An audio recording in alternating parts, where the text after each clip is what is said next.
तो पाकिस्तान को यह पता है कि वो पूरी तरह बर्बाद होगा। लोन देगा कौन उसको भाई? क्योंकि 4 हफ्ते तक जंग चली, 4 हफ्ते, तो पाकिस्तान को पहले से पाताल पहुंच चुकी, अपनी जीडीपी के 10% से ज्यादा का नुकसान हो जाएगा। इस वक्त पाकिस्तान की 40% आबादी गरीबी रेखा से नीचे पहुंच चुकी है।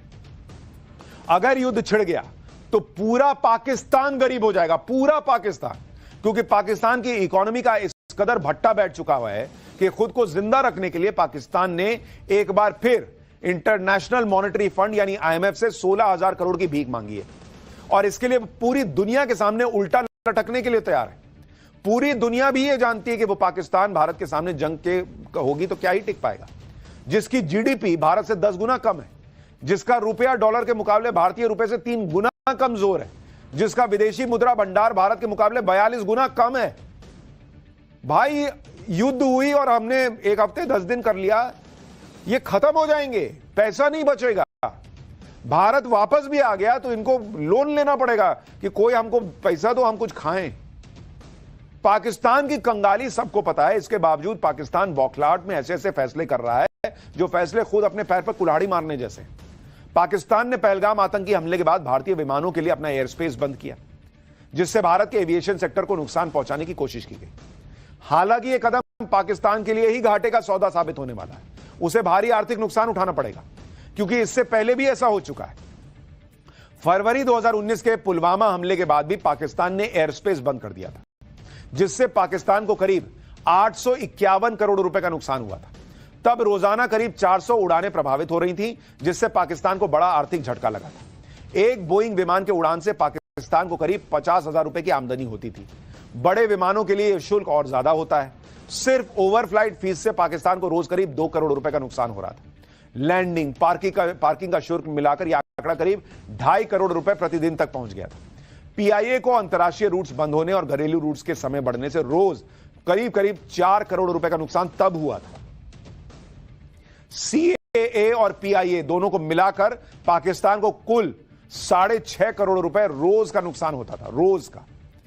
अब भारत ने जैसे को तैसा वाला जवाब देते हुए पाकिस्तानी विमानों के लिए भारतीय एयर स्पेस को बंद कर दिया, जिससे पाकिस्तान को और नुकसान होने वाला है, क्योंकि अब तक के हवाई रूट के मुताबिक पाकिस्तान के जिन विमानों को इस्लामाबाद से मलेशिया की राजधानी कुआलालंपुर पहुंचने के लिए 5.5 घंटे लगते थे, अब पाकिस्तान के उन्हीं विमानों को नए रूट से कुआलालंपुर पहुंचने में 8.5 घंटे लगेंगे, यानी पहले की तुलना में 3 घंटे ज्यादा।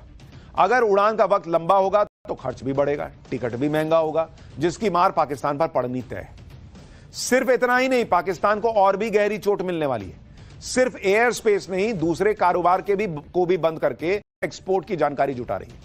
इसका मकसद इस तरह के एक्सपोर्ट रूट्स को बंद करना है।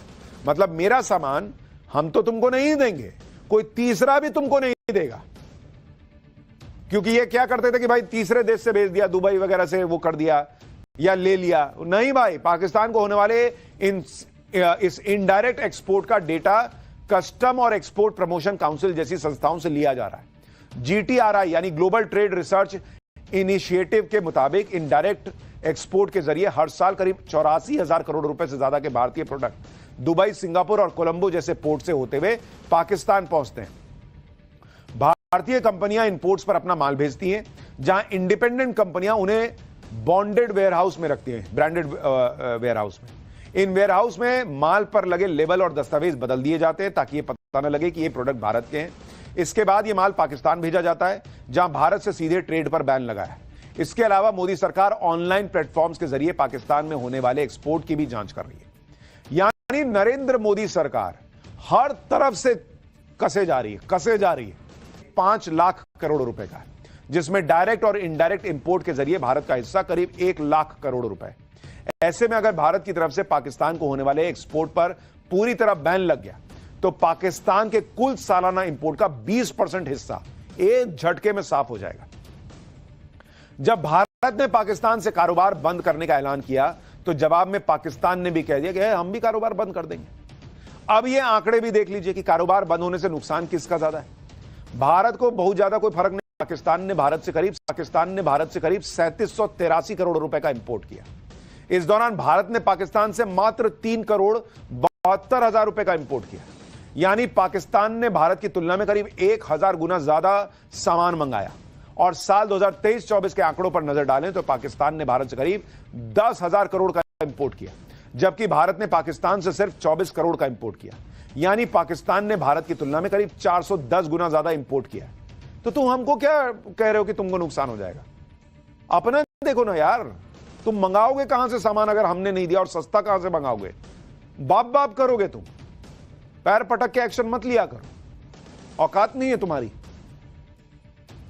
एक तरफ भारत ने पहलगाम हमले के बदले की तैयारी पूरी की है, दूसरी तरफ पहलगाम हमले की शुरुआती जांच के बाद एनआईए ने बड़ा खुलासा किया है। सूत्रों के मुताबिक 15 अप्रैल को भी पहलगाम आ गए थे आतंकी। 3 जगहों पर आतंकी हमले की उन्होंने रेकी की। 4 ओवरग्राउंड वर्कर्स ने पाक आतंकियों की मदद की। आरू घाटी, अम्यूजमेंट पार्क और बेताब घाटी टारगेट लिस्ट में थे। सुरक्षा की वजह से बाकी 2 टारगेट छोड़े गए और हमले से 2 दिन पहले बैसरन घाटी में छिपे थे आतंकी। एनआईए जांच में 3 सैटेलाइट फोन के सबूत मिले हैं। 2 फोन के सिग्नल को एजेंसीज ने ट्रेस किया है। 20 ओवरग्राउंड वर्कर्स की भी एनआईए ने पहचान कर ली। जांच में पता चला है कि आतंकियों के पास अल्ट्रासेट कम्युनिकेशन सिस्टम था। क्या सिस्टम होता है ये भी आपको बताता हूं। ये अल्ट्रासेट, ये चीन में बनी रेडियो कम्युनिकेशन डिवाइस होती है। सुरक्षित कम्युनिकेशन के लिए इसका इस्तेमाल किया जाता है। यह डिवाइस हाई इंक्रिप्शन और सिक्योर सिग्नल की तकनीक से लैस होती है। इस डिवाइस को मिल रहे सिग्नल को इंटरसेप्ट करना बहुत मुश्किल होता है। कश्मीर में सुरक्षा बलों से बचने के लिए आतंकी इस डिवाइस का इस्तेमाल करते हैं। लेकिन यह तो जांच में जो हो रहा है वो पता चल रहा है। इससे यह भी अंदाजा लगने लग गया है कि भाई सईद की सुरक्षा को और बढ़ा दिया है पाकिस्तान ने। आईएसआई के सेफ हाउस में हाफिज सईद को ले जाया जा रहा है। पाकिस्तान और आईएसआई को हाफिज पर हमले की आशंका है कि हो सकता है भारत हाफिज सईद को ही ठोक दे, इसलिए लगातार उसकी लोकेशन बदल रहा है पाकिस्तान। यह भी खबर आ रही है कि हाफिज सईद को एक जगह मत रखो, बदलते रहो इसकी जगह, ताकि एक जगह रहेगा तो कहीं ठोक ना दिया जाए। एक तरफ पाकिस्तान की हालत खराब है, दूसरी तरफ भारत अपनी तैयारी पूरी कर चुका है। बॉर्डर से सटे इलाकों में जो हाईवे हैं, हमारे फाइटर्स और हेलीकॉप्टर तुरंत उड़ान भर सके। एक ऐसे ही लोकेशन से हमारे सहयोगी पुलकित नागर की रिपोर्ट देखिए। हम आपको लोकेशन कौन सी है ये नहीं बता रहे हैं राष्ट्रीय हित में, लेकिन कैसी तैयारी है ये जरूर आप देख पाएंगे। ये आप एच बना देख रहे हैं, यानी कि ये हेलीकॉप्टर के लिए लैंडिंग के लिए और टेक ओवर के लिए जगह बनाई गई है, और ये बीचों बीच सड़क पर बनाई गई है। इसके लिए सड़क को यहां से चौड़ा कर दिया गया है। जो अभी सड़कों को चौड़ा किया गया है, ये सामने आप तस्वीरें देखेंगे तो इस सड़क को, इस रास्ते को पूरी तरीके से चौड़ा कर दिया गया है। और यहाँ पर हेलीकॉप्टर को यहां से चौड़ा कर दिया गया है। जो अभी सड़कों को चौड़ा किया गया है, ये सामने आप तस्वीरें देखेंगे तो इस सड़क को, इस रास्ते को पूरी तरीके से चौड़ा कर दिया गया है। और यहाँ पर हेलीकॉप्टर के लिए हेलीपैड बनाया गया है, ताकि किसी भी स्थिति में हेलीकॉप्टर को यहां पर उतारा जा सके। और आप चारों तरफ ये सड़कें देखेंगे तो इस पूरे पार्ट को चौड़ा कर दिया गया है। ये पूरा मेन एक हाईवे है,